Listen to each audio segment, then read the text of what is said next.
今天来试驾 RX401，这个车一卸下来，我就是第一个试驾的。可惜关键时刻我的胸前支架坏了，所以没有第一视角，我就这么讲一讲。这个车还是用的赛克龙那个401的发动机，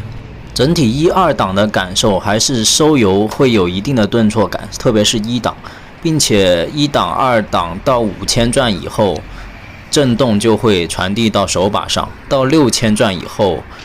震动就会传递到油箱上，所以你的腿会有震感。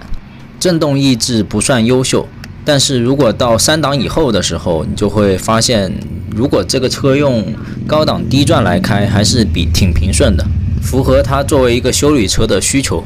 整体的坐姿偏向于直立，但是手把比较宽，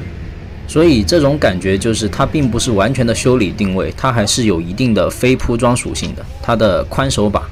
体现了这一点，它应该是能跑一定的非铺装的。我试驾的时候呢，是一个空油的状态，并且没有装3箱。我身高1.73米，2个前脚掌可以着地，在挪车的时候并不会觉得很费力。但是如果装了3箱和满油的话，可能就是另一种感受了。个人认为比较好的驾驭这个车的话，175往上会比较合适一点，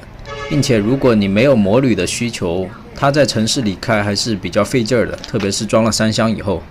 坐垫的柔软程度的话，更偏向于支撑性，偏硬一些，所以对于长途的话，有待考量这个舒适性。试驾的时候有一点不满的就是前后，特别是后面的刹车况量比较大，前段是极为偏软的，包括前刹车前段都是偏软的，所以前段不能给你一个很好的信心。可能也跟这个车休旅的定位有关，所以上手这个车刹车还是要好好的去适应一下才可以。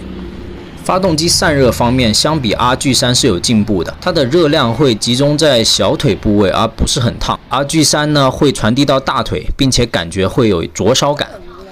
仪表方面呢 ，UI 的设计发生了变化，也有2种仪表形式可以选择。相比来说，比老款方面整个集成度还是变高了，可视性，并且视觉效果会好很多。整体是美感方面是绝对有提升的。但是很可惜，这个转速表依然没法紧跟你油门的开度，并且第一种模式的转速显示会让你觉得有点不够直观。整体来说，这个车还是比较适合那种喜欢跑长途的摩友。个人觉得做工和质感方面已经达到了合资车的水准，但很可惜，发动机的运行品质方面以及刹车方面，我觉得是差强人意的。整体的操控和骑行质感我可以给78分左右，反倒这一次外形方面成为了终身赛克龙 RX401的亮点之一。我觉得这个外形还是非常霸气。